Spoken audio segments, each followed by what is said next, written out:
peran perempuan menjaga ekonomi di masa pandemi, bahwa perempuan bukan konco winking gitu ya. Tapi untuk memulai acara ini, saya akan memberikan beberapa kisi-kisi. Yang pertama adalah mohon diusahakan semua videonya dinyalakan, berdialog bisa kelihatan mukanya gitu ya. Nah, udah kelihatan ini. Selamat datang Bapak, Ibu. Nah, kalau udah kayak gini saya bisa melihat satu persatu mukanya. Kita lebih connecting ya, kalau lihat mukanya begini ya. Dan yang kedua adalah nanti akan kondisinya di-mute oleh panitia atau admin, dan nanti akan dipilih siapa yang akan berbicara. Oke.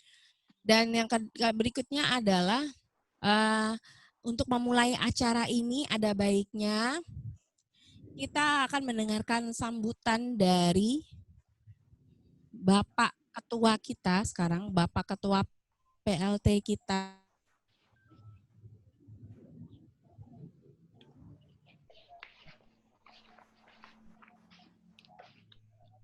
Halo? Tes? Ya, masuk.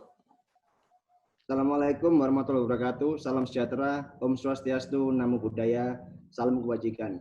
Kepada yang terhormat Ketua Kadin Surabaya, Mas Muhammad Ali Afandi, yang kebetulan saat ini beliau sedang berada di Australia. Kemudian selamat datang saya ucapkan kepada pembicara hari ini, para wanita-wanita hebat di Surabaya. Ini ada senior saya yang terhormat, Mbak Margaret Srijaya.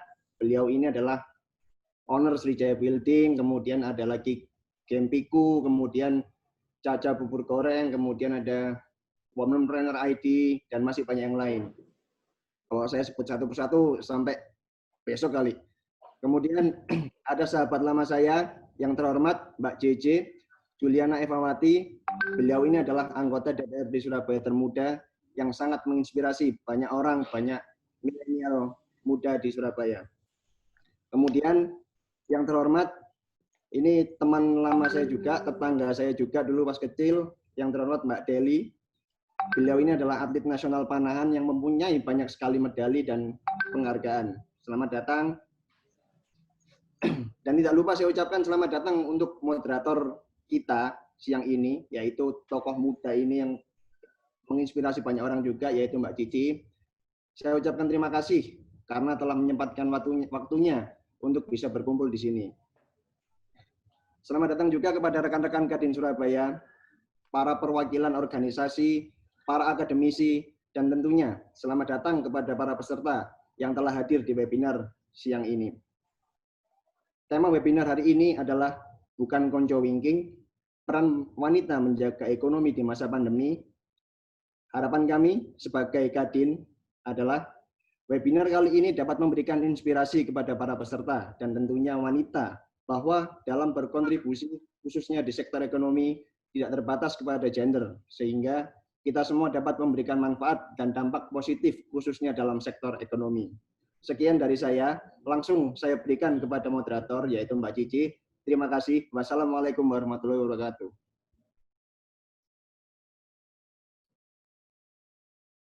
Dan tanpa berlama-lama lagi, marilah kita untuk mulai satu materi luar biasa dari Mbak Deli, di mana Mbak Deli ini adalah seorang profesional atlet dan juga seorang trendsetter ya Mbak Deli ya sekarang ya.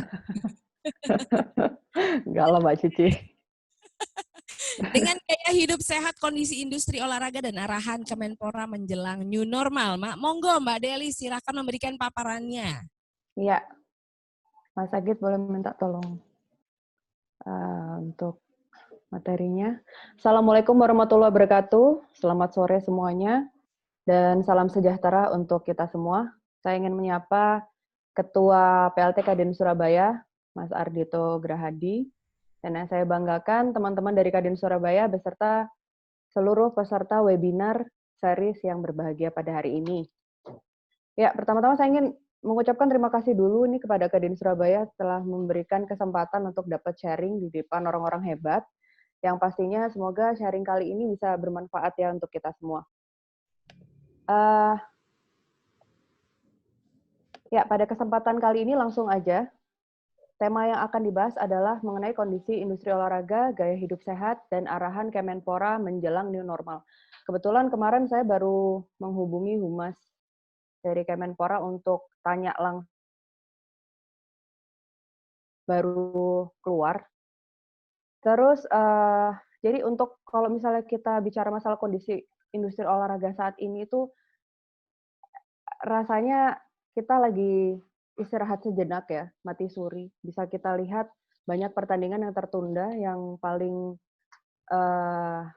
saya rasakan juga yang mestinya saya ini harus pertandingan di tahun ini untuk mengikuti PON, karena kebetulan saya masih aktif sebagai atlet panahan, itu harus tertunda di tahun depan. Next, Mas. Ya, next. Nah, sebelumnya saya mau ini dulu, memperkenalkan olahraga panahan dulu, karena kebetulan saya atlet panahan ya, jadi saya mau memaparkan 5 fakta tentang olahraga panahan, jadi supaya mungkin seluruh peserta juga mengerti. Jadi, kalau kita bicara masalah olahraga panahan, medali pertama Olimpiade yang diraih di di Olimpiade itu melalui cabang olahraga panahan oleh Tiga Srikandi. Nah, yang fakta yang kedua, olahraga panahan ini olahraga yang tertua.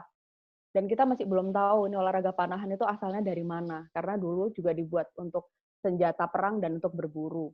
Dan di olahraga panahan ini bukan cuma olahraga prestasi aja, tapi di situ juga ada olahraga rekreasi dan prestasi. Nanti mungkin bisa dibantu Mas Agit untuk videonya. Dan juga olahraga panahan ini bisa melatih fokus dan kesabaran. Jadi mungkin yang punya anak itu sangat bagus banget untuk pembentukan karakter sejak dini. Dan komunitas peminat olahraga panahan yang terus bertambah, dilihat dari angkanya, setiap pertandingan itu sampai menembus 1.000 peserta. Dan kalau misalnya kita mengadakan seminar kepelatihan, itu bisa ratusan untuk pesertanya, dan lain-lain ya. Next. Nah, bagaimana nih industri olahraga di masa pandemi? Seperti yang kita tahu, dari informasi yang terakhir saya baca, di Jawa Timur total confirm 8 ribuan, di Indonesia totalnya yang positif 42.000 dan setiap hari masih terus bertambah. Dan ini pastinya menunjukkan bahwa ini COVID ini sangat berdampak secara langsung ya pada kondisi ekonomi di Indonesia, khususnya untuk pengusaha UMKM dan UKM dan pastinya industri olahraga yang sangat amat mati suri katanya. Oke. Jadi kalau misalnya di olahraga itu ada quotes defense wins games. Artinya harus kita lakukan pada saat ini nih ya kuat-kuatan. Kita harus bertahan. Bertahan dengan apa? Bukan bertahan diam aja, tapi kita harus tetap inovatif, produktif, dan kita harus berkolaborasi bersama. Seperti slogan Kadin, berdaya bersama. Next.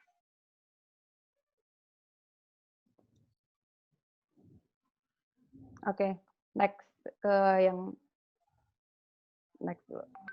Nah ya, harus bagaimana? Jadi kalau kita lihat COVID ini berdampak ke seluruh sektor ya, termasuk industri olahraga. Ibaratnya sekarang bisa kita lihat liga profesional stop.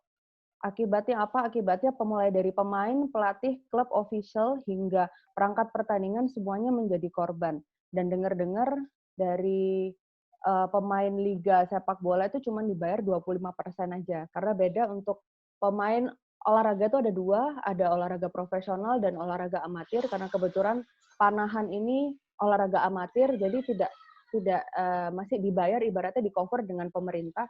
Tapi kalau misalnya kita lihat di olahraga profesional, banyak dari mereka yang menerima gaji cuma 25% aja. Terus sasana gym atau klub itu tutup semua karena kita juga harus menjaga jarak dan harus latihan dari rumah aja. Dan ini pastinya merubah perilaku konsumen ya, yang biasanya kita latihannya ke lapangan atau kita biasanya ke gym, kita harus memikirkan gimana nih caranya latihan dari rumah aja. Jadinya inovasi yang dilakukan khususnya untuk di industri panahan sendiri, industri olahraga panahan sendiri, itu kita membuat target yang biasanya dibuat target untuk di lapangan, itu kita beralih ke target yang bisa dipakai untuk di rumah aja. Yang pastinya itu berkolaborasi dengan pembuat dari bahan karet. Nah, seperti itu. Terus olahraga rekreasi juga stop. Olahraga rekreasi itu kalau di Panan ada sportainment, kebetulan saya memiliki Archery Battle Legend. Jadi di situ konsepnya bukan olahraga panahan yang memanah ke target, tetapi memanah seperti panah-panahan, saling panah-panahan itu kayak olahraga apa namanya, yang tembak-tembak. Bisa minta tolong dibantu videonya Mas Agit supaya mungkin ngerti.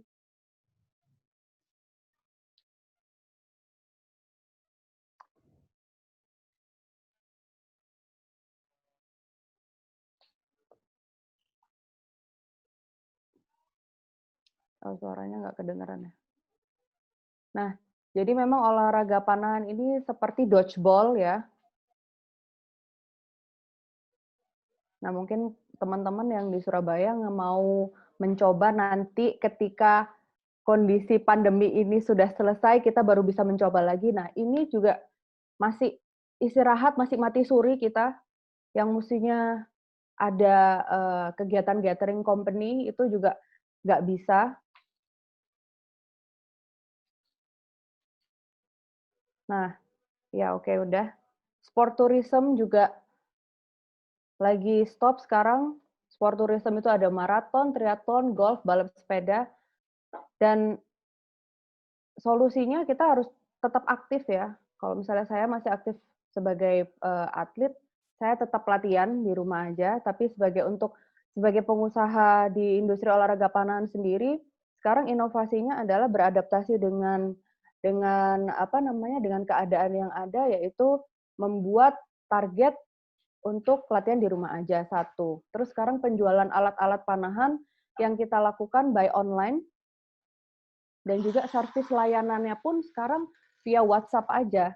Gitu. Jadi biasanya yang mungkin bisa ke lapangan sekarang semuanya serba online karena kita masih belum bisa untuk bertemu secara langsung. Kita tetap harus mematuhi protokol arahan dari pemerintah.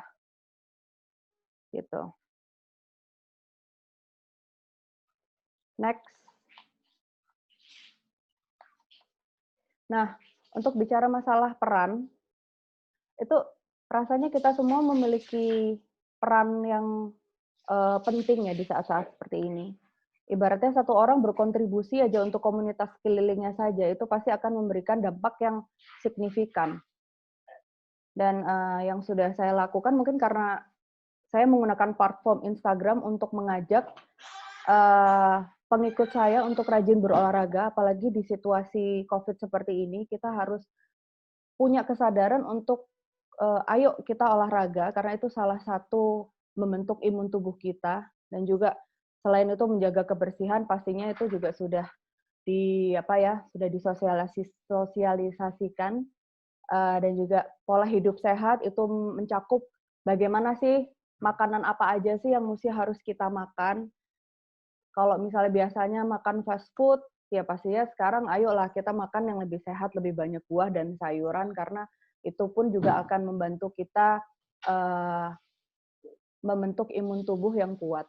Dan juga yang paling penting adalah menjaga pikiran kita untuk tetap positif, karena saya juga sempat panik gitu kan ya, karena sering baca beritanya nggak ada yang bagus, itu kayak tiba-tiba ngerasa sesek atau tiba-tiba ngerasa sakit, itu mungkin karena pikiran. Jadi kita jangan sampai stres gitu kan.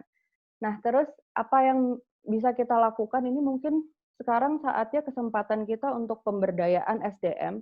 Kalau saya sendiri, karena saya kebetulan atlet panahan dan saya juga pelatih di klub mama saya, jadi mengadakan sharing bersama atlet panahan pelajar. Itu gunanya untuk apa? Untuk memotivasi mereka untuk tetap semangat di situasi seperti ini. Dan juga kemarin saya melakukan lelang amal jersey seragam saya waktu pertandingan Asian Games. dan alhamdulillah itu bisa menghasilkan, bisa terjual sebesar 3 juta, 2,9 juta lebih tepatnya, dan itu bisa didonasikan. Nah, dengan peran-peran kecil seperti ini dari satu orang aja, itu bisa kalau misalnya kita melakukan satu-satu seperti itu, pasti akan dampaknya luar biasa untuk seluruh masyarakat Indonesia, khususnya yang terdampak. Dan yang terakhir adalah kita harus mengikuti protokol kesehatan sesuai dengan arahan pemerintah. Next, Mas. Nah, ini yang bisa saya share. Jadi protokol kewaspadaan pencegahan wabah COVID bagi kegiatan olahraga. Ini Kemenpora mengeluarkannya mungkin kalau untuk pencegahan untuk protokol kesehatannya itu dari Menteri Kesehatan, tapi ini lebih kewaspadaan pencegahan wabah COVID karena yang dikhawatirkan ketika ada kegiatan olahraga itu ketika ada kerumunan di situ. Jadi terbagi ada beberapa, ada yang untuk MOK yaitu Mitra Olahraga Kemenpora, itu lebih kayak untuk industri cabang olahraganya, untuk atlet-atlet yang mengikuti kegiatan pelatnas, dan untuk yang mengadakan kompetisi. Terus ada juga yang event-event internasional, itu semuanya dibahas, dan mungkin yang menjadi concern di sini yang mau saya share yang keenam dalam melakukan olahraga massal non prestasi. Nah, kan sekarang lagi banyak-banyaknya masyarakat yang berolahraga bersepeda ya. Nah, ini protokolnya dari Kemenpora itu kita harus tetap menjaga jarak sejauh 1-2 meter, terus tidak melakukan interaksi fisik secara langsung. Jadi tapi masih banyak ya yang saya lihat di Instastory itu nggak pakai masker pada saat bersepeda. Nah, itu mungkin juga harus diperhatikan lagi. Dan peserta kegiatan olahraga secara massal disarankan untuk menggunakan masker. Dan bagi yang diindikasi sedang demam, batuk, atau flu diminta untuk meninggalkan lokasi. Jadi mungkin ketika kita sudah tidak sehat, nggak usah ikut kegiatan olahraga. Seperti itu. Dan yang mau saya kenalkan sebenarnya sama olahraga panahan, yang terakhir Mas Agit, boleh minta slide yang industri olahraga panahan?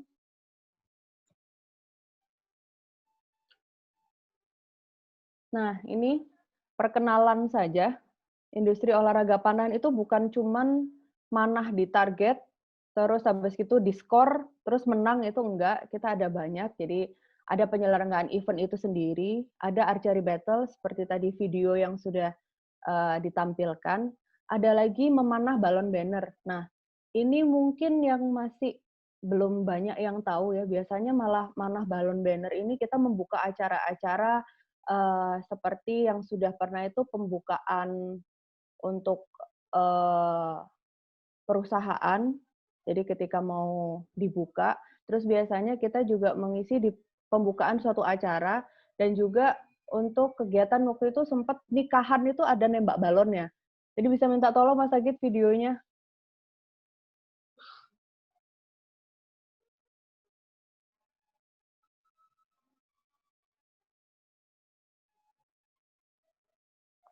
Kebalik ya, nggak apa-apa lah.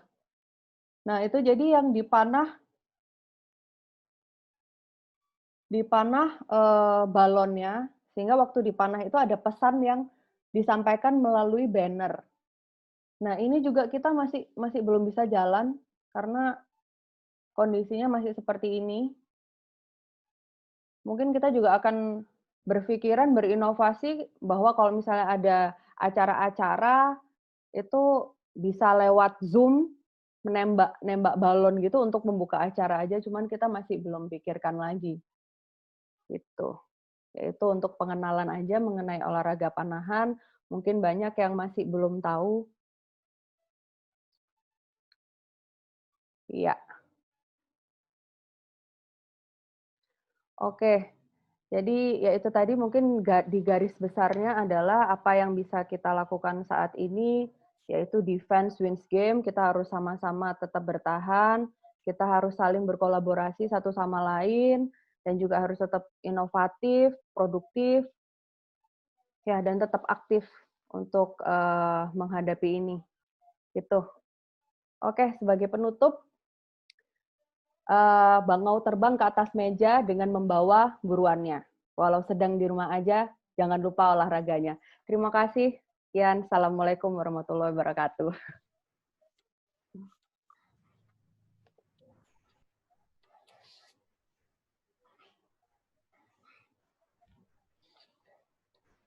Bisa minta tolong saya di-unmute. Iya, terima kasih Mas Agi sudah di-unmute. Makasih banget Mbak Deli, luar biasa. Ini baru saya tahu kalau memang olahraga panahan semenarik itu ya. Di kawinan bisa nembak balon, terus balon kawinannya bisa lebih seru gitu ya daripada Iya, cuma jadi aja ya. iya. Oh baru tahu ini Mbak Deli, ini ide ini. Cie. Enggak, dia yang minta loh, Mbak. Biasanya banyak acara buka Ya, ini, malah makanya kaget loh, kawinan minta dibuka balon biar meriah kan. Biasanya orang oke. deg-degan terus ngeliat. Gitu Nah sih. iya gitu yang apa yang nembak balonnya juga atlet langsung ya, istilahnya istimewa Betul. sekali. Oke, luar biasa. Terima kasih Mbak Deli paparannya. Nah, dan berikutnya ini ada wanita yang super duper hebatnya. Saya bilang super duper hebat karena beliau adalah pemilik banyak sekali usaha dan juga aktivis di berbagai macam organisasi. Beliau adalah Mbak Margaret Srijaya, atau kita biasanya memanggil beliau adalah Madam Greta. Beliau adalah CMO Srijaya Building yang di Majen Sungkono itu Bapak Ibu ya. Dan kemudian beliau juga merupakan direktur dari Raja Wali Pratama Internasional, founder womanpreneur.id. Dan kalau Bapak Ibu suka makan kue-kue oleh-oleh, ini ada beliau adalah ownernya Gempita atau biasa dikenal oleh kue-kue Gempiku yang lucu itu ya. Enak banget itu, aku sering beli itu ya. Oke, dan berikutnya adalah beliau juga aktif di berbagai organisasi. Ada di Kadin Surabaya tentunya sebagai Ketua Komite Tetap Pemberdayaan Perempuan Kadin Kota Surabaya. Dan tentu saja juga aktif di HIPMI Jawa Timur, JCI East Java, KNPI Jawa Timur, dan juga PT HKTI Jawa Timur. Aduh luar biasa banget, aktif banget. Tapi pastinya materi beliau nggak kalah kerennya dengan prestasi beliau karena akan langsung overview dari pengalaman beliau sebagai pemilik usaha. Monggo Mbak Greta. Ya, selamat sore semuanya. Senang sekali hari ini bisa bergabung bersama dengan teman-teman yang hebat di forumnya Kadin Surabaya.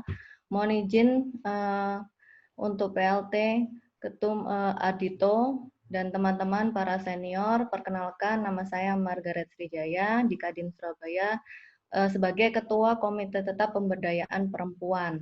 Nah, pada sore hari ini topik yang akan saya bawakan adalah usaha bertahan di tengah pandemi dan strategi usaha kami di era new normal.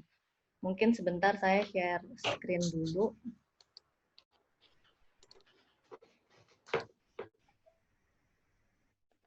Tes, apa sudah terlihat ya Mbak Cici atau Mas Adito? Sudah, Mbak. Oke. Nah, sebetulnya hari ini kalau kita sudah bisa bertemu di forum ini, saya yakin bahwa teman-teman semuanya adalah orang-orang yang sudah berhasil beradaptasi di era ini, di era pandemi. Karena kita sudah mengalami masa ini mulai dari Maret, hari ini sudah 3 bulan. Jadi dengan melihat mukanya yang semuanya juga ceria-ceria, nggak ada yang susah, nggak ada yang stres, hari ini kita bersyukur bisa bertemu di sini. Nah, tapi kalau ditanya gimana nih caranya waktu kita mengalami kesusahan dalam bertahan di tengah pandemi atau krisis mungkin suatu hari, tipsnya yang general aja saya bisa bagikan di Womanpreneur adalah, sebelumnya mungkin tadi sudah diinfokan juga oleh Mbak Cici untuk background bisnis saya. Nah, usaha bertahan di tengah pandemi, teorinya sebagai Womanpreneur kita menjadi perempuan yang solutif, adaptif, dan positif. Atau biasa saya singkat itu SIP. Yang pertama solutif. Solutif itu apa? Solutif itu buat teman-teman semuanya yang biasanya kita nggak pernah buat daftar keuangan, tidak pernah melakukan pencatatan baik dalam usaha maupun pribadi, hari-hari ini di masa krisis ini kita diharuskan mau tidak mau untuk membuat daftar keuangan sedetail mungkin. Karena ini menjadi sesuatu yang penting untuk kita mengetahui kondisi keuangan kita terutama. Dari biasanya kita membuat list, bisa mungkin tercapai 1 sampai 10 skala prioritas. Tetapi jika kita dalam situasi seperti ini, kita bisa menganalisa dan bisa mengikat pengeluaran hanya menjadi 5 skala prioritas. Misalnya biasanya kita pengeluaran 1 bulan itu 3 juta, tetapi setelah kita analisa di masa pandemi ini, mungkin kita hanya perlu untuk survive itu 1,5 sampai 1,8 juta. Karena tidak lagi kita ada pengeluaran untuk nonton, kita nggak ada pengeluaran untuk hangout, lalu banyak hal kita lakukan dari online, yang banyak mungkin gratis ya dengan via online. Nah, setelah kita tahu nih kondisi keuangan kita seperti apa, berapa yang kita perlukan untuk ibaratnya hidup atau survive, kita harus membuat perencanaan. Perencanaan A, B, C. Biasanya sih di Women Planner kita mengajarkan harus ada 3 untuk planning. Lalu yang keempat adalah kita punya solusi darurat apabila 3 planning tersebut itu tidak terlaksana. Nah, setelah kita tahu kondisi kita, lalu kita masuk ke stage adaptif. Nah, di step adaptif ini adalah tahapnya eksekusi. Setelah kita tahu dan kita membuat rencana bagaimana caranya pengeluaran itu equal to pemasukan kita minimum. Jadi misalnya kita pengeluaran yang kita butuhkan 1,8 juta sebulan, minimum kita harus bisa survive dengan harus bisa mendapatkan minimum segitu. Nah, caranya bagaimana dengan kondisi yang seperti ini? Paling mudah sebetulnya kita lakukan adalah kita mengikuti tren yang ada di market ataupun kebutuhan sekitar. Jadi seringkali kita terlalu muluk-muluk, kita berpikir untuk mencapai cita-cita atau mencapai tujuan yang terlalu jauh, padahal di sekitar kita sebenarnya ada banyak sekali peluang. Banyak sekali peluang yang ada di mungkin di grup WhatsApp kita, ataupun di keluarga besar kita, ataupun di lingkungan RT RW kita, tapi yang seringkali kita tidak melihat. Nah, di masa ini kita buang itu yang namanya gengsi, malu, tapi intinya kita gimana caranya bisa survive, kita melihat dari teman-teman atau kebutuhan sekitar. Yang biasanya kita kerja sendiri nih, misalnya di rumah kita ada asisten rumah tangga, ataupun kita ada anak-anak, ataupun kita ada orang tua yang biasanya mungkin kita bekerja cuma suami istri, kerahkan tim karena anak-anak kan juga di rumah lagi school from home gitu. Lalu kita dapat bantuan dari orang tua, misalnya siapapun kita kerahkan supaya gimana caranya kita bisa tereksekusi dengan baik untuk segala rencana dalam memenuhi kehidupan kita. Nah, di stage adaptif ini ibaratnya kita sudah melakukan eksekusi. Nah, setelah kita selesai nih dengan hidup atau dengan rencana-rencana kita, apalagi yang kita lakukan. Nah, kita tentunya harus menjadi manusia atau woman planner yang positif.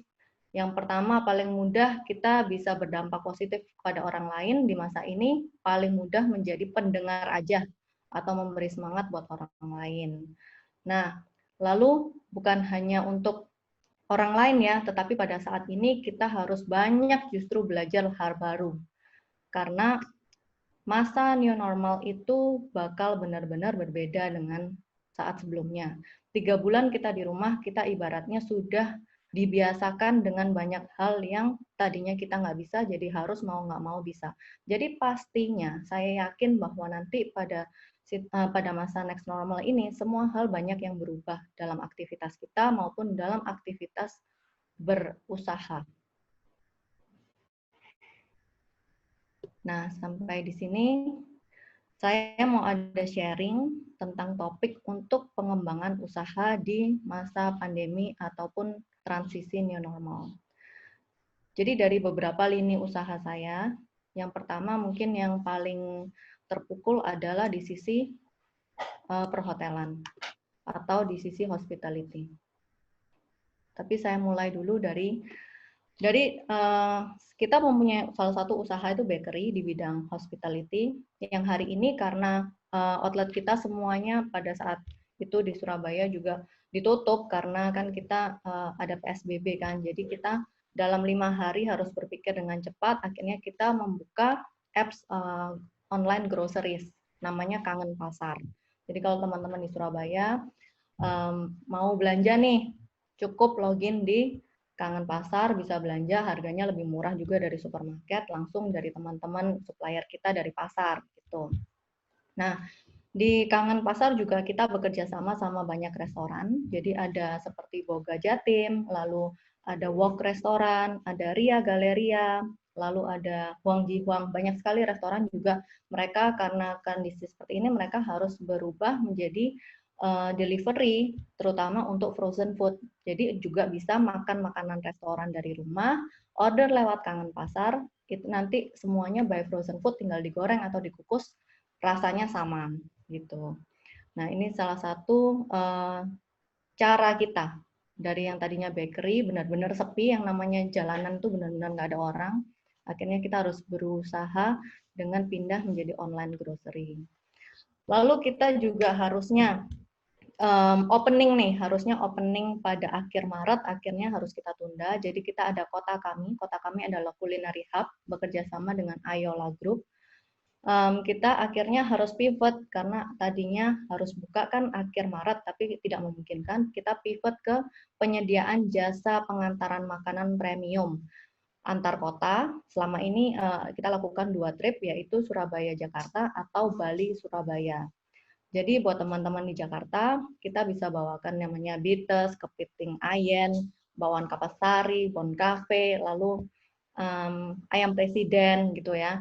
Mereka terima makanan dalam hari yang sama. Jadi kita bawakan sore hari, tiba di Jakarta malam hari, langsung diantar ke rumah customer semuanya.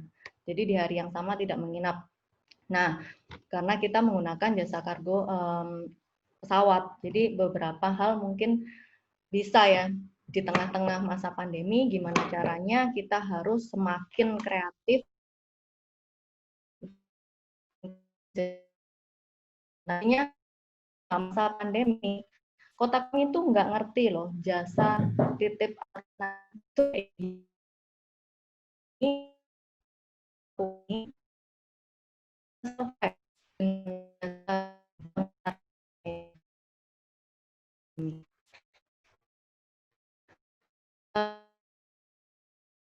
yang saya sempat sebut bahwa hotel ini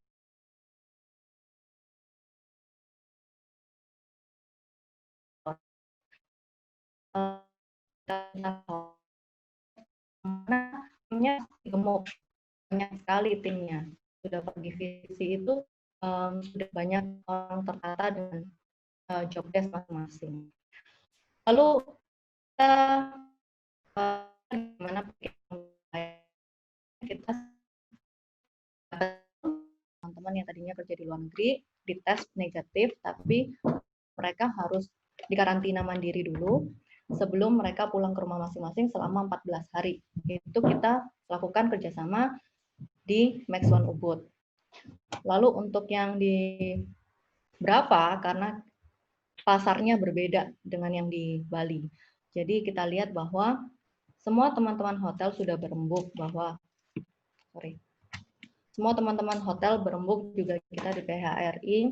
Bisnis hotel itu diprediksi mungkin paling cepat 2 tahun akan kembali. Nah, sedangkan operational cost hotel itu sangat tinggi. Karena itu, untuk yang di Surabaya, kita pivot sebagai private office. Hari ini buat teman-teman yang tahu Iniji, misalnya influencer blog di Surabaya, itu juga sudah berkantor di tempat kami. Beberapa teman-teman industri kreatif juga sudah berkantor di tempat kami karena kita berikan package juga yang sangat fleksibel, kontraknya per bulan. Biasanya kita kontrak tahunan, saat ini kita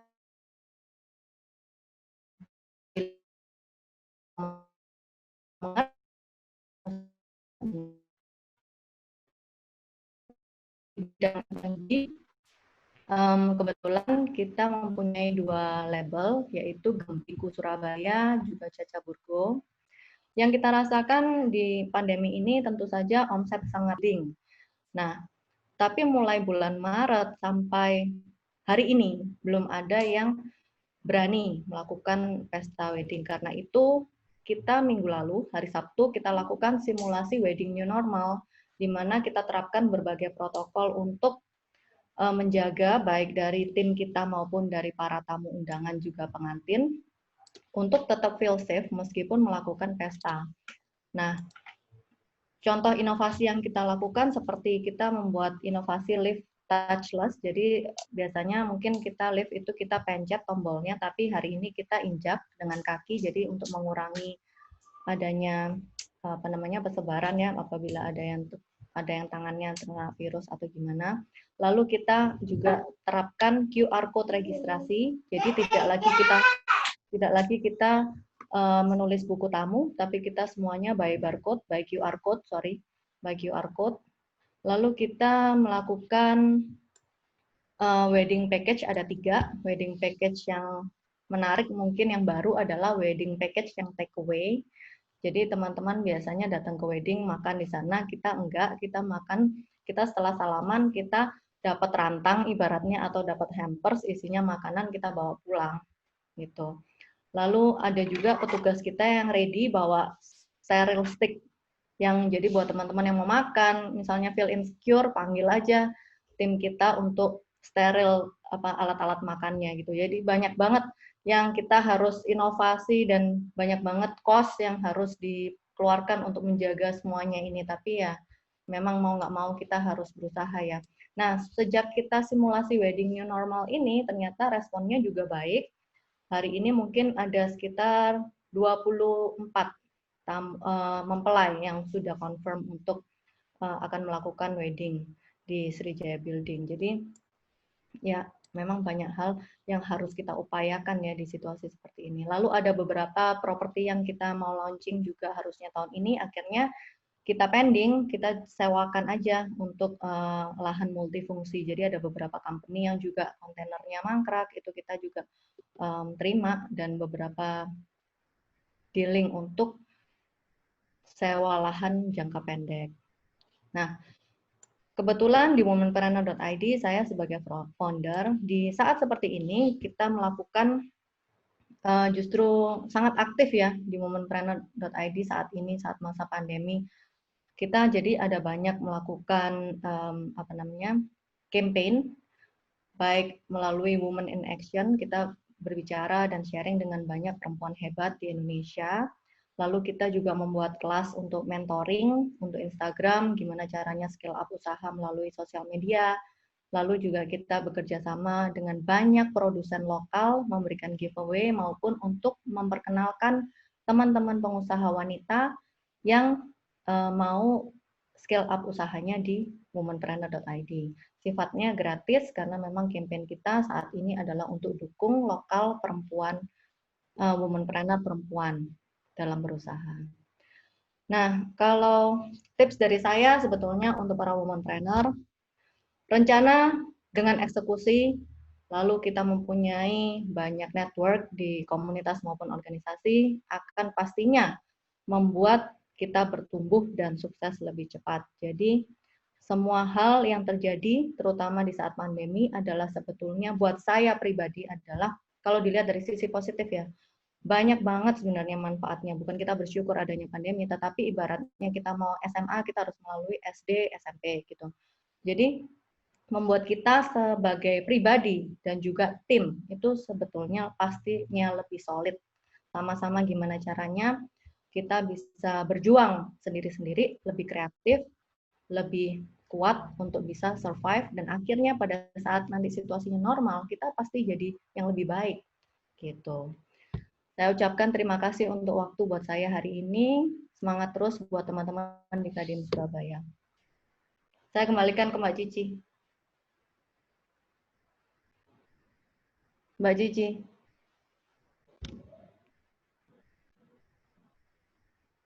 Mbak Cici.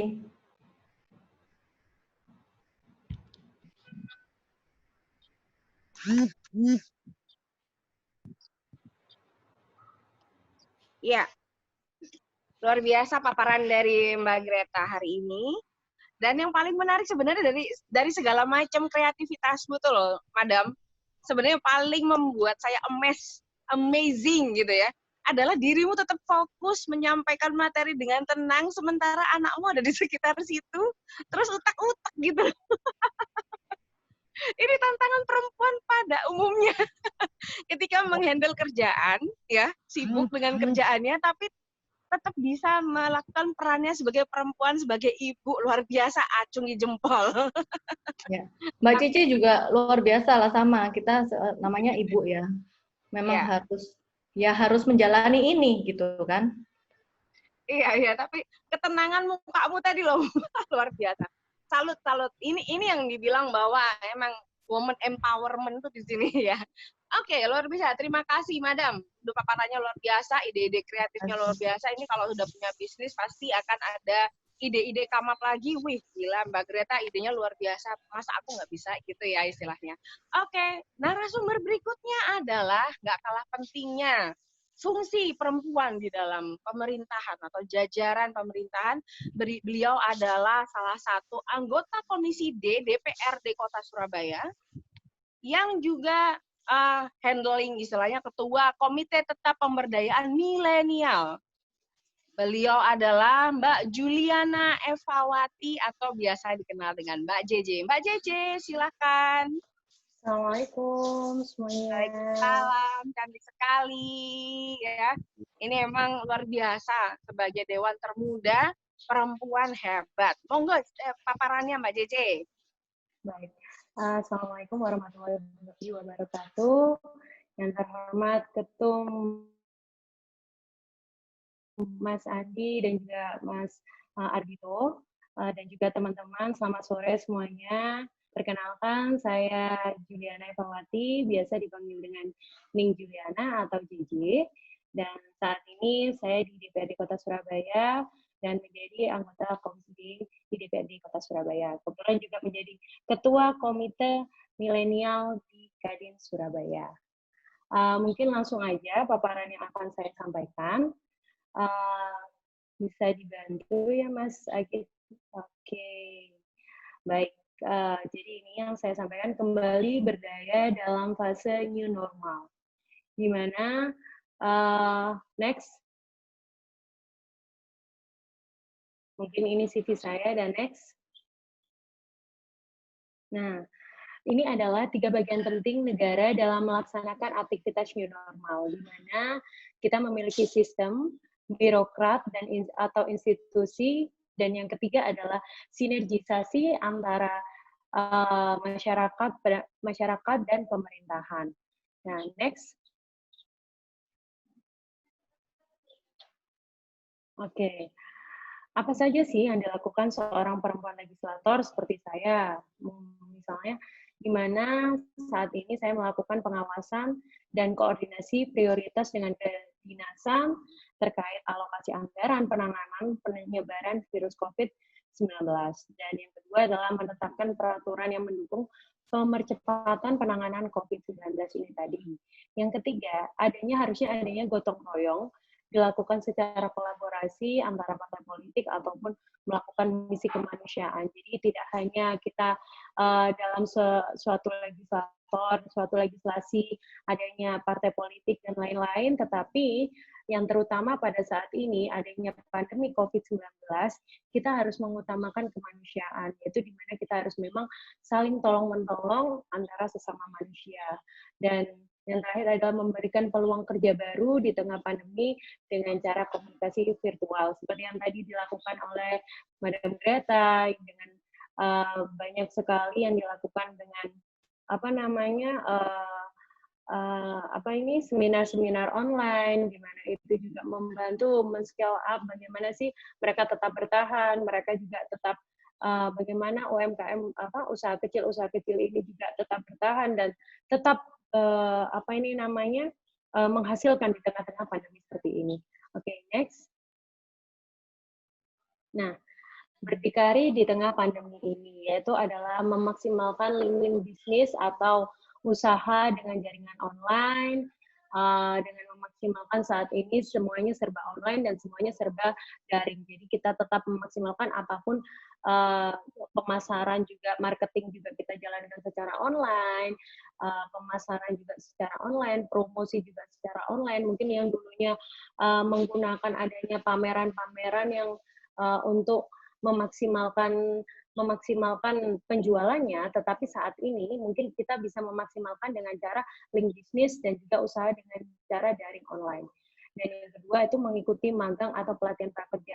Seperti yang kemarin juga dilakukan oleh pemerintah pusat, yaitu oleh Presiden, dengan pengalihan adanya kartu prakerja. Dan di situ banyak sekali masyarakat seperti yang belum bekerja ataupun yang memang masih masih mencari kerja ataupun dirumahkan, itu sangat terbantu dengan adanya kartu prakerja ini tadi, di mana dia juga mengikuti pelatihan secara online, juga mendapatkan bantuan dari pemerintah pusat, itu sangat membantu sekali.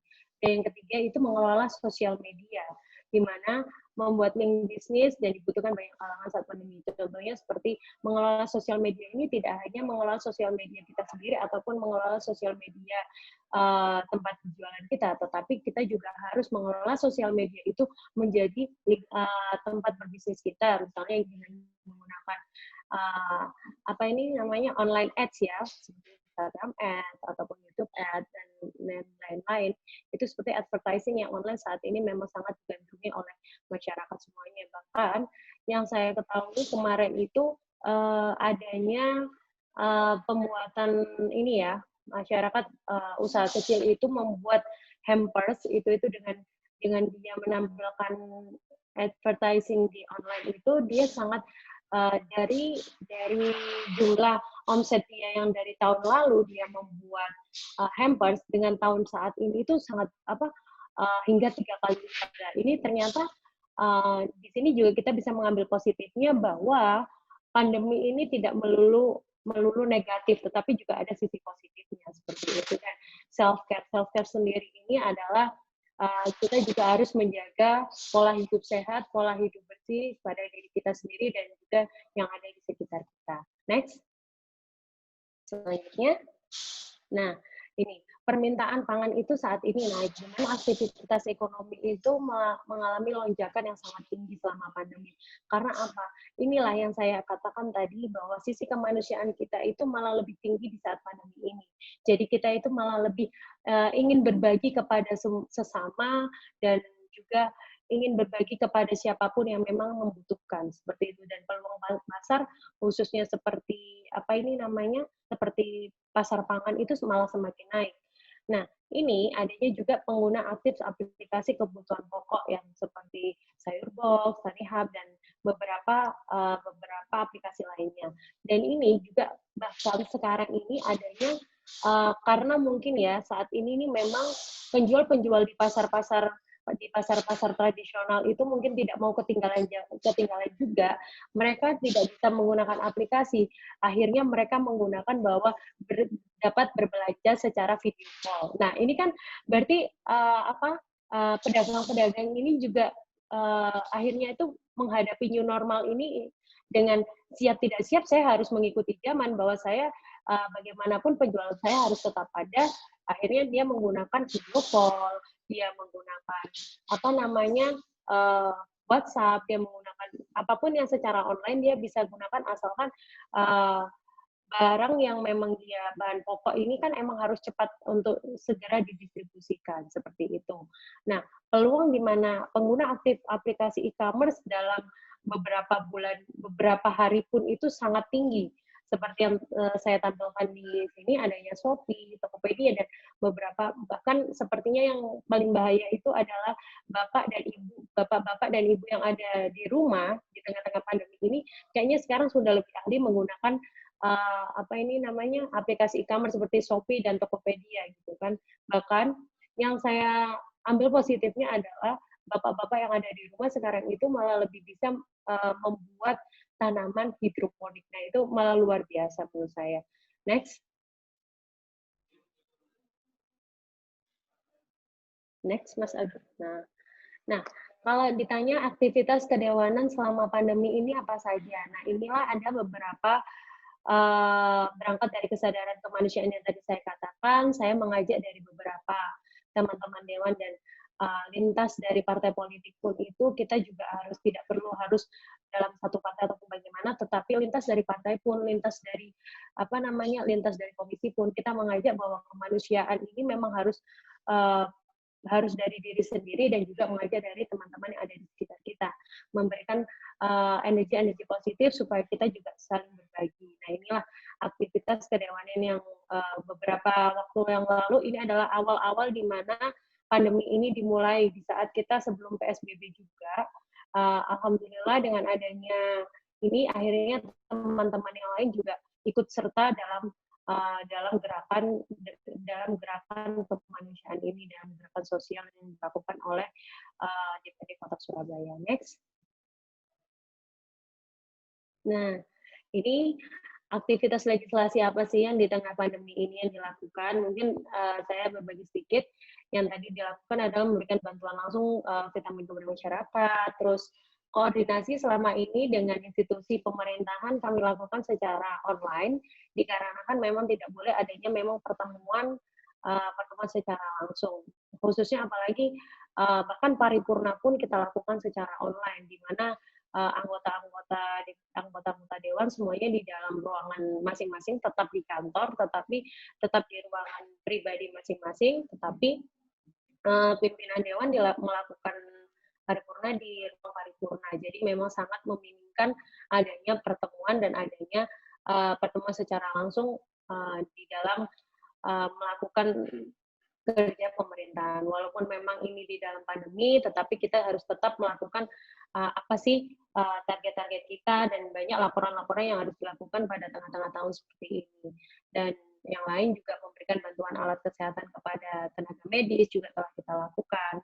Terus yang terakhir itu mengkaji perda dan perwali yang untuk mempercepat penanganan ini. Kebetulan yang berhubungan dengan adanya perekonomian pada saat ini, yaitu Komisi D khususnya itu sedang membahas tentang perda UMKM, yaitu perda usaha mikro kecil menengah, di mana ini perdanya memang sebelumnya sudah ada, tetapi memang saya rasa ini masih terlalu normatif, dan saya berharap juga dari teman-teman dari Kadin ini banyak sekali yang juga sebagai pelaksana dari UMKM ini, kiranya nanti ada masukan bisa langsung nanti japri ke saya apa sih, dan saya juga berharap bahkan kalau dari Kadin sendiri juga melakukan hearing dengan kami, itu malah luar biasa nantinya. Begitu. Next. Nah, apa sih yang bisa dilakukan yaitu aktif dan produktif turut terlibat dalam pengawasan penanganan kesehatan selama pandemi. Khususnya mulailah dari diri kita sendiri, pola hidup bersih, dan juga bahkan saat ini itu mungkin keluarga-keluarga yang akan kembali, walaupun memang ini sudah tidak PSBB ataupun sudah tidak mengalami tapi angka COVID di Kota Surabaya ini masih semakin tinggi. Jadi saya harap mungkin dapat disampaikan kepada keluarganya bahwa lebih baik nanti dulu dan tunggu hingga kondusif waktunya, dan sinergitas pemerintah dan masyarakat. Ini yang sangat saya harapkan, di mana jika pemerintah telah melakukan banyak sekali upaya-upaya preventif, tetapi tidak ada gayung bersambut dari masyarakat, itu juga sangat disayangkan. Jadi sebagai teman-teman, mungkin teman-teman Kadin ini, apalagi dari teman-teman Kadin ini, pasti yang saya pastikan itu semuanya adalah seorang influence, semuanya ini adalah orang-orang yang tokoh masyarakatnya, jadi bisa menyampaikan kepada teman-temannya, minimal seperti yang tadi Mbak Deli lakukan adalah menginfluence teman-temannya untuk selalu olahraga, selalu hidup sehat. Nah, ini sangat baik sekali, dan ini bahkan paling tidak minimal adalah sampai saat ini yang sulit sekali untuk dilakukan di masyarakat adalah menggunakan masker, paling tidak, walaupun memang kita memang mungkin ada keraguan untuk menegur masyarakat, tetapi paling tidak itu adalah demi kita dan demi keluarga kita juga, jadi demi untuk semuanya. Dan ini juga yang ketiga adalah adaptif, inovatif, dan juga progresif, di mana ini kita juga seperti yang dijelaskan oleh Mbak Greta tadi, bahwa kita sebagai perempuan itu juga harus aktif, adaptif, inovatif, dan progresif. Kita harus melakukan inovasi-inovasi saat ini itu yang harus bagaimanapun itu kita harus mengikuti zaman saat ini. Kita apapun yang dilakukan pandemi ini tidak boleh memutuskan dan mematahkan apa yang telah kita mematahkan apa yang dapat menghasilkan perekonomian kita. Seperti itu. Next. Nah, ini keterlibatan legislator perempuan di masa pandemi, yaitu pastinya mengikuti dan taat pada protokol kesehatan yang telah diputuskan oleh pemerintah, memberikan fasilitas pemberdayaan ekonomi by daring, dan kebetulan saat ini saya juga sedang melakukan jaring aspirasi masyarakat itu melalui online juga dan melalui Zoom, dan itu semuanya serba daring. Jadi dan selain itu juga untuk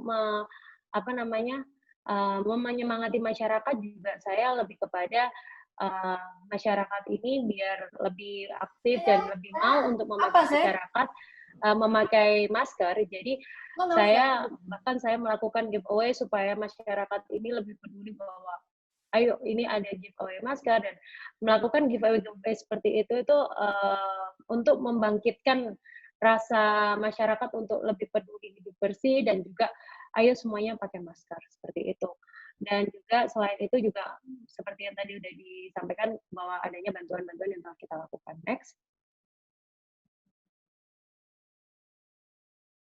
Nah, ini yang terakhir dari saya, di mana semua orang itu dapat berperan penting dalam pandemi ini, jadi sesuai dengan kemampuannya, tidak harus menjadi tenaga medis ataupun memberikan bantuan seperti tenaga medis, cukup support, semangat, senyum, saling membantu, dan paling tidak memasarkan produk-produk karya-karya dan aktivitas lainnya.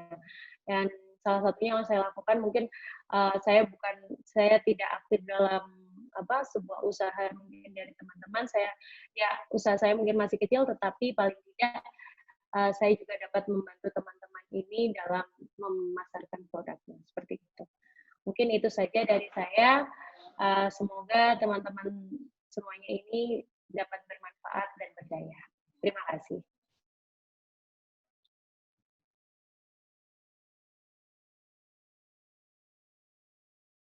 Mbak Cici, saya kembalikan ke Mbak Cici. Mbak Cici. Mungkin kembali ke Mas Dito, sahabat lama saya. Mbak Cici.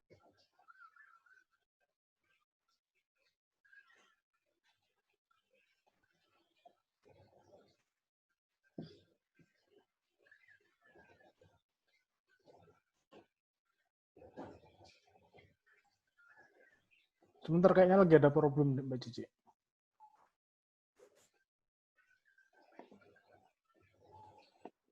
Mute juga ya, Mas. Udah tak unmute nggak bisa? Mbak Cici? Nah, ini. Mbak Cici? Ya. Ya.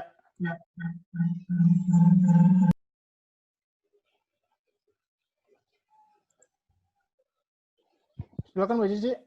Ya. Iya, luar biasa. Ini tantangan ya. Ini tantangan new normal menggunakan teknologi, kita semua harus beradaptasi. Tapi luar biasa tadi paparannya Mbak JJ, luar biasa. Ternyata pemerintah sebegitunya ya untuk menghandle ini, dan sebenarnya balik lagi ke kita juga kan ya, bahwa kitanya sebenarnya harus aware dengan keselamatan kesehatan diri kita, dan kita masing-masing harus bisa menjadi pahlawan bagi diri kita sendiri gitu ya Mbak JJ ya. Iya, jangan nunggu pemerintah, jangan nyala-nyalain gitu ya Mbak JJ ya. Jadi harus mulai dari diri sendiri, itu kuncinya. Oke. Aware dengan diri sendiri sama aware dengan lingkungan kita juga. Jadi lebih kepada saling mengingatkan. Iya, terima kasih banget loh Mbak JJ tadi awareness-nya itu. Tapi satu hal yang saya tangkap ya itu, nggak usah nunggu orang lain, kita bermula dari diri kita sendiri dulu. Good, keren Mbak JJ. Nah, kita akan mulai dari sesi pertanyaan. Tadi saya sudah mulai membuka chat yang ada di room chat kita. Itu ada satu pertanyaan, tapi bukan pertanyaan tentang materi lebih ini ya, lebih kepada boleh nggak di-sharingkan mungkin dari Madam Greta, dari Mbak Deli, dan juga Mbak JJ, ada nggak sih di Surabaya ini sebenarnya sepengetahuan tokoh perempuan bertiga ini sebuah organisasi yang khusus untuk entrepreneur wanita atau perempuan? Ada nggak? Ada yang khusus nggak? yang sepengetahuan dari Mbak Greta, Mbak Deli, ataupun Mbak JJ? Ada nggak? Harusnya ada ya. Harusnya ada, karena womanpreneur sendiri kan online, tapi memang kita juga membuat untuk offline. Ini soalnya sudah mulai bertanya-tanya. Mungkin karena melihat 3 wanita hebat ini kok begitu luar biasanya, sehingga pasti ada supporting yang di dalamnya, artinya networkingnya gitu ya. Berarti nanti kita akan, untuk informasi itu kita akan sambungkan lagi dengan informasi, makanya selalu stay di kabarbisnis.com, karena kabarbisnis.com itu selalu ada informasi-informasi terkini, termasuk informasi organisasi-organisasi ataupun aktivitas di Kota Surabaya pada khususnya juga, ya kan? Oke, pertanyaan berikutnya adalah Ini dari ada ketiga. resen, Mbak. Jalu. Ini resen ini. Mungkin dia mau Mana? Sebentar. Kadin, sukses, salam. Gimana sih? Salam, ya, kenapa? Mas Jalu, resen, ada yang mau ditanyakan? Ya. Oh, siap, Mas Jalu. Yes. Masya Allah, luar biasa Mas Jalu. Apa kabar Mas Jalu? Alhamdulillah Mbak Cici. Sehat, Mbak. Ada yang mau di-sharingkan atau mau ditanyakan kepada 3 narasumber hebat kita, Mas Jalu? Ya, sebetulnya saya luar biasa semua. Dari 3 narasumber kita ini wanita-wanita hebat ya. Yang selama ini juga saya kenal, dari Mbak Margaret, kemudian dari Mbak Deli, terus Mbak Cici juga. Ya, cuman untuk pertanyaan yang mungkin saya mau tanyakan lebih khusus pada Mbak Cici. Karena kan kebetulan Mbak Cici juga sebagai legislator kita yang ada di DPRD Surabaya, yang mana Mbak Cici bersinggungan langsung dengan pemerintah, utamanya terkait stimulus-stimulus yang bisa diberikan kepada pengusaha. Stimulus-stimulus bagi pengusaha ini kan juga sangat penting ya, karena kita yang sebagai pengusaha ini merasakan efek yang sangat luar biasa. Nah, kebetulan setahu saya Mbak Cici kan di Komisi D yang membidangi urusan kesehatan juga pendidikan ya, kalau nggak salah ya Mbak Cici ya. Siap, Ya, Mas. betul. Nah, sampai hari ini mungkin banyak teman-teman yang mempunyai usaha sekolah, universitas, atau pelatihan itu mengalami kendala pada masalah keaktifan murid. Nah, kayak ada salah satu teman saya, full dia itu melakukan kegiatan pelatihan hukum, salah satu contoh ya. Dia buka salah satu pelatihan hukum, yang mana kegiatan yang dia lakukan itu mayoritas dilakukan harus dengan bertatap muka kegiatan-kegiatannya. Namun ketika pandemik seperti ini, kita yang punya usaha itu tidak bisa mengumpulkan massa dengan secara langsung kan pasti Mbak. Karena itu juga bertentangan sama peraturan. Nah, kira-kira ini kita sampai kapan seperti ini terus? Karena kalau seperti ini terus pasti pengusaha-pengusaha seperti Primagama, GO, lama-kelamaan juga pasti bakalan kesulitan secara finansial. Karena pendaftaran tidak ada. Kemudian juga kalaupun dilakukan pelatihan secara daring pun mereka pasti keberatan, loh saya bayar double dong. Itu sebenarnya masih wacana di pertengahan Juli, bahkan itu pun itu masih dalam sistem daring. Mengingat juga sampai detik ini juga tidak memungkinkan jika kita apakah akan ada orang tua yang akan merelakan anaknya berangkat ke sekolah dalam keadaan seperti itu, yang pertama seperti itu. Dan yang kedua, akankah memang jika pun adanya sistem belajar yang daring ataupun ini juga akan seperti aku lah bayar double seperti yang dikatakan oleh Mas Jalu tadi, itu juga menjadi polemik hingga saat ini Mas, untuk dan juga untuk siswa-siswa yang mengalami bahkan adik-adik SMP dan SMA juga mengatakan bahwa saya juga membayar sekolah full, yang di swasta ya, saya membayar sekolah full, tetapi saya juga harus membayar kuota seperti itu. Nah ini kan juga banyak sekali dinamika kehidupan baru yang harus kita hadapi. Tetapi kalaupun ini dikatakan sampai kapan, saya akan menjawab sejujurnya, walaupun 1 hingga 2 bulan ke depan ini akan masih terjadi seperti itu. Nah, akankah akan mengefek kepada teman-teman yang memiliki dengan belajar ataupun generasi seperti itu? Akan ngefek sekali. Bahkan, tetapi kita juga dengan cara itu kita juga harus menginfluence kepada masyarakat bahwa jangan berhenti belajar. Jadi belajar pun tidak melulu dengan cara tidak melulu dengan cara bertemu ataupun dengan cara online. Tetapi saat ini sebenarnya juga sudah banyak yang melakukan pertemuan-pertemuan, walaupun memang dengan protokol kesehatan, di mana mungkin ya maksimal dalam satu ruangan di mana kapasitas itu 50 orang bisa kita pangkas menjadi kapasitas 20 orang. Itu masih dapat dilakukan. Jadi yaitu bimbingan belajar semi pertanyaan cepat ya itu namanya yang saya katakan, karena kita juga tidak memungkiri ya, tidak mungkin kita melakukan semuanya serba daring, semuanya bahkan untuk berdiskusi pun itu kalaupun kita jangan gitu, mungkin teman-teman yang memiliki bisnis besar, kalaupun kita rapat by daring itu juga rasanya itu kurang mantep gitu ya, kalau bahasa orang Surabaya itu kurang mantep gitu kan. Nah ini kalau kalaupun dilakukan pertemuan saat ini tetap naik dan ini rasanya kurvanya akan naik tangga terus, nah ini rasanya juga perlu kita evaluasi dan pikirkan kembali untuk melakukan kegiatan new normal ini sebaiknya itu bagaimana gitu. Karena memang kalaupun kita tidak sesuai dengan protokoler kesehatan, yang pertama adalah seperti membebankan diri kita juga, dan yang kedua juga membebankan orang lain juga seperti itu. Jadi paling tidak juga kita saling menjaga antara satu sama lain.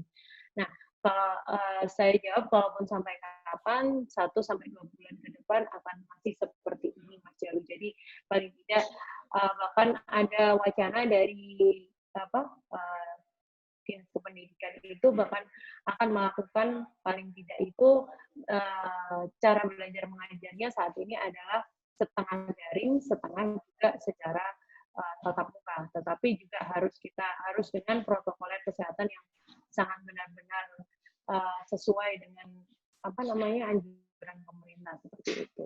Begitu Mas Jalu. Oke, semoga membantu Mas Jalu.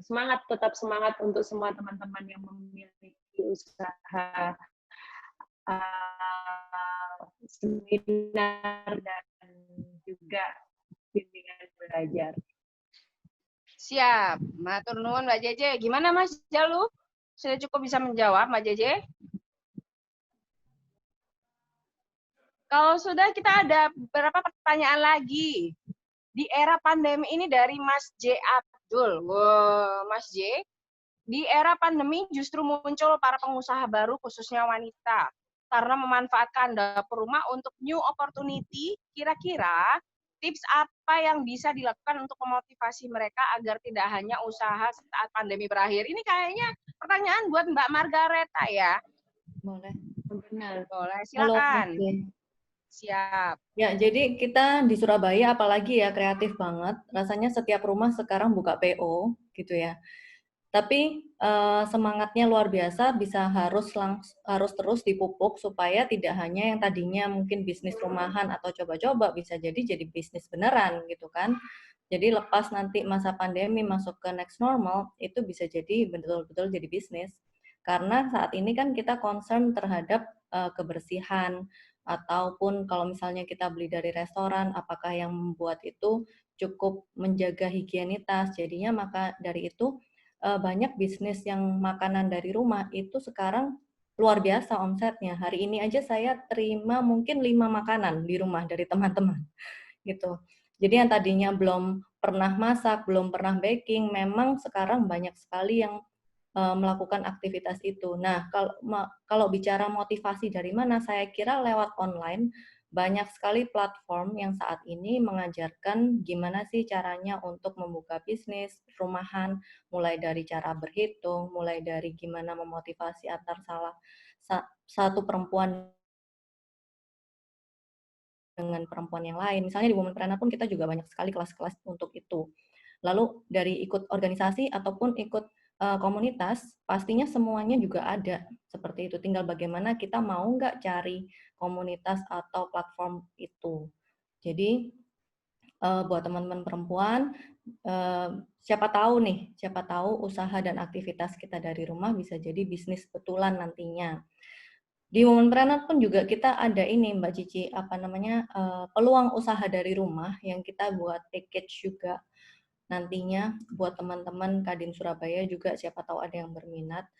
Jadi kita tandem sama beberapa pengusaha nasional membuat package khusus untuk ibu-ibu atau wanita dari rumah. Jadi khusus untuk perempuan nih, yang nanti rencananya launch itu di bulan Juli. Jadi dengan cukup dari rumah, cukup dengan peralatan yang biasa dari dapur, bisa berusaha dan sudah didaftarkan oleh dari pusat untuk online ojeknya baik Gojek maupun Grab. Jadi bisa langsung ojol itu ngambil makanan dari rumah. Selayaknya restoran gitu Mbak Cici. Wah, ini ada inovasi lagi nih. Emang kalau madam tuh nggak berhenti-berhenti berinovasi ya. Tapi memang begitu kita perempuan kalau misalnya apalagi di era pandemi ini, satu pendidikan, betul kata Mas Jalu, biaya meningkat Mas ya, betul. Karena kita membayar biaya pendidikan plus ya, plus listrik, plus pulsa, plus mungkin psikolog juga kali ya, karena harus memaintain psikologis kita tetap happy di depan anak-anak kita. Oke, ada pertanyaan satu lagi buat Mbak Deli. Mbak Deli, pada penasaran kira-kira para atlet, terutama atlet panahan ini, asumsinya akan punya kegiatan apa ya dekat-dekat ini di era pandemi? Apakah melaksanakan seminar atau apa Mbak Deli? Ya, kalau untuk kegiatan atletnya untuk sampai saat ini kita masih belum ada ya Mbak ya. Tapi yang bisa kita lakukan itu kita mau buat seminar, webinar seperti ini untuk pelatihan dari rumah aja. Jadi kita memang kan sudah mulai latihan panahan itu di dalam rumah sudah bisa dengan tadi inovasi membuat target yang khusus untuk latihan di rumah. Nah, mungkin mengontrol teknik itu dari rumah gitu. Itu untuk kegiatan atlet dan pelatih ya, untuk klub dan juga untuk kegiatan pemusatan latihan daerah. Seperti itu sih. Oke. Ya. Dan ada pertanyaan lagi buat Mbak JJ. Mbak JJ, boleh ya ada yang nanya lagi ya? Apa yang dilakukan Perangning Juliana dalam pemberdayaan ekonomi masyarakat atau ekonomi kerakyatan, Mbak J? Silakan sharing, Mbak J.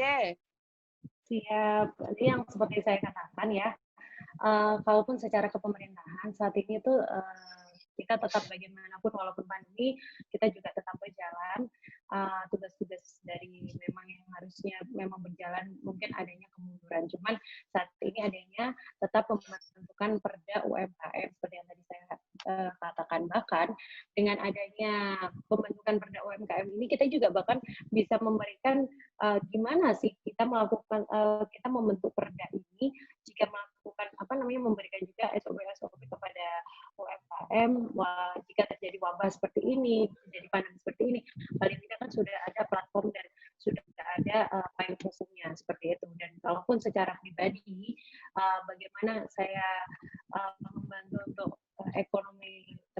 ekonomi masyarakat dan atau ekonomi kerakyatan, secara pribadi saya sendiri juga melakukan pembantuan kepada teman-teman yang memiliki usaha-usaha kecil, apalagi yang disebutkan bahwa perempuan-perempuan yang memulai usahanya dari dapur saat ini, dan semoga itu juga tidak hanya di saat pandemi, dan bahkan usaha-usaha yang lain itu saya bantukan dengan memasarkan dari sosial media, dari teman-teman saya juga seperti itu. Jadi paling tidak kita juga saling membantu, walaupun memang bukan dengan cara membesarkan dari apa yang telah dibuat oleh teman-teman kita sendiri seperti itu. Oke. Makasih banget Mbak J. Terus ini masih ada satu pertanyaan lagi dari Ibu Efri Kurnia, apa Mbak Efri Kurnia ini ya? Saat ini pandemi memberikan pengaruh besar pada peran perempuan dalam membantu ekonomi keluarga, namun memberikan juga pilihan dengan tetap menjaga kesehatan keluarga, khususnya pada anak-anak dan tugas daring anak yang begitu banyak, benar. Tugas sekolahnya banyak yang daring ya. Dan bagaimana memilih antara kesehatan dan keamanan ekonomi keluarga yang memang benar-benar menjadi kebutuhan keluarga. Ini kayak pertanyaan buat Mbak Greta lagi deh. Karena tadi antara keseimbangan antara usaha, bikin usaha dari rumah, kemudian ngurusin anak-anak, ngerjain tugasnya anak-anak yang daring semua, ya kan? Bagaimana ini menjaga keseimbangannya itu, Mbak Greta? Jadi saya yakin perempuan itu manusia juga adaptif sekali. Kita memang dari sononya mungkin juga kita mempunyai multitasking kan, gitu loh, dalam berbagai hal. Ya. Dalam berbagai hal kita diharuskan untuk bisa ngurus rumah, terus melayani suami, lalu juga mungkin yang bekerja kita bekerja, lalu yang sebagai tenaga profesional juga kita harus tetap mengabdi dengan baik. Lalu dengan situasi ini kita menjadi guru di rumah. Ya tentunya tetap memakai skala prioritas ya. Mungkin kalau misalnya pagi hari kita anak-anak memang jamnya sekolah kan mulai dari jam 8. Saya pun mengalami, saya punya 3 anak, itu gantian dari jam 8, 9, 11, lalu 12. Tapi ya mau nggak mau kita jalanin, lalu kita juga menyiapkan, kebetulan kan kita sekarang sudah memang mempersiapkan tim untuk semuanya by online. Jadi sebelum anak-anak mulai sekolah, saya pun sudah siapkan untuk tim itu apa saja yang dikerjakan untuk hari itu, atau apa yang perlu saya review. Jadi bekerja pun tetap jalan, lalu anak-anak juga tetap jalan. Saya sih cuman bisa bilang enjoy aja the proses gitu loh. Memang kalau dibilang satu-satu itu nggak mudah, nggak akan mudah. Tapi ya kita gimana caranya semaksimal kita jalani satu-satu dengan yang terbaik gitu. Jadi mulai dari kita menjadi guru. Tadinya saya lupa tuh rumus-rumus rumus-rumus fisikanya anak saya. Tapi sekarang mau nggak mau saya belajar duluan. Jadi besok saya udah tahu harus ngajarin. Saya malam udah buka kamus duluan gitu kan, supaya besok nggak cari-cari. Untuk zaman sekolah nggak bolos ya waktu fisika ya, Ji? Jadi masih nyambung gitu ya, masih nyambung gitu. Jadi ya banyak hal, tapi saya rasakan ini ya, kita lebih dekat sama anak-anak. Saat ini juga kita punya quality time lebih baik gitu. Jadi dalam setiap kesusahan tuh pasti adalah sisi positif yang kita ambil gitu. Jadi untuk ibu-ibu, kuncinya ya semangat aja, stay positif. Kita itu tidak bisa, kita itu terlalu bilang kita mau idealis seperti apa, yang penting kita lakukan yang terbaik lah gitu. Anak-anak dan keluarga pasti tahu. Luar biasa, Mbak Greta. Wah, kita nggak kerasa banget, sudah mulai jam 3 loh, kita nongkrong bareng model begini, sampai kangen loh. Ini sebenarnya kalau misalnya kita nggak ada PSBB, nggak ada coro-coro ini ya, kita bisa ngobrol sambil nongkrong bareng, makan di restoran gitu ya. Tapi apa yang dikata, Tuhan memberikan kita tantangan. Saya nggak ngomong soal cobaan, Tuhan memberikan tantangan kita, bagaimana seorang manusia diberikan akal, pikiran, dan pasti inisiatif baik untuk memulai kehidupannya menjadi lebih baik. Dan tentu saja Kadin Surabaya akan memberikan fasilitas dan informasi yang bermanfaat bersama kabarbisnis.com. Untuk mengakhiri acara ini, terima kasih Bapak Ibu sekalian untuk yang sudah hadir dari awal sampai akhir. Stabil loh pesertanya di angka 50, 59, bahkan mencapai 60. Luar biasa, keep applause buat Bapak dan Ibu karena stay at home, bukan stuck at home. Last but not least, monggo dari Mbak Deli, dari Mbak Greta, dan Mbak JJ, silakan memberikan kata-kata terakhir pesan kepada para peserta untuk memotivasi supaya tetap semangat di era pandemi ini. Kita mulai dari Mbak Deli. Silakan Mbak Deli. Iya, buat teman-teman semuanya tetap optimis, tetap percaya bahwa ini semua bisa kita lalui, dan juga jangan lupa untuk selalu menjaga kesehatan, menjaga kebersihan, dan semoga ini cepat berlalu. Semangat terus. Oke, terima kasih Mbak Deli. The next is Madam Greta. Ya, Terima kasih untuk kesempatannya pada sore hari ini. Senang sekali bisa bergabung di sini, juga bertemu teman-teman hebat, para perempuan hebat. Saya cuman bisa terus semangat aja buat para perempuan Indonesia terutama, karena topiknya ini perempuan. Kita tidak sendiri, intinya para perempuan juga kita saling menyemangati satu dengan yang lain supaya kita juga bisa maju mandiri secara finansial dan membantu serta menjadi penyokong suami apabila yang sudah menikah dengan maksimal dan dengan yang terbaik. Semangat terus. Siap, terima kasih Madan. Last but not least dari Ibu Dewan kita, Mbak Jeje. Ya, terima kasih buat teman-teman perempuan semuanya yang lagi join semuanya. Saya harap semuanya tetap semangat, tetap positif. Kita semua bisa, kita semua tidak stuck at home tapi stay at home dan juga bisa melakukan hal-hal positif di dalam rumah. Dan kalaupun mempunyai anak, jangan merasa bahwa itu menjadi beban, tetapi enjoy your time with your daughter and with your family. Jadi apapun yang terjadi saat ini, ambil sisi positifnya, selalu berpikiran positif, berikan dan selalu ingatkan semua yang ada di sekitar kalian untuk tetap menjaga kesehatan dan kebersihan. Jadi semangat buat perempuan Indonesia. Yeay, terima kasih Mbak Jeje. Closing remark for everyone sudah tersampaikan dengan baik. Terima kasih Bapak dan Ibu dan serta adik kakak yang sudah hadir hari ini. Luar biasa, saya lihat juga ada dari Kalimantan, dari Nusa Tenggara, dari Sulawesi, dari ini kayaknya dari Aceh, dari Sabang sampai Merauke ada ya. Terima kasih sudah hadir. Dan tentu saja jangan lupa follow Instagram Kadin Surabaya @kadin.sub SUB ya. Karena di sana nanti banyak info tentang seminar-seminar model begini, informasi luar biasa, tidak hanya seputaran tentang perempuan saja, tidak hanya seputaran tentang polemik pandemi saja, tapi juga tentang perkembangan ekonomi dan perdagangan yang ada di Surabaya dan Jawa Timur, tentu saja Indonesia. Pantau terus kami Kadin Surabaya dan juga kabar-bisnis.com. Kita akan bersua lagi lain waktu. Terima kasih atas kehadirannya. Wassalamualaikum warahmatullahi wabarakatuh.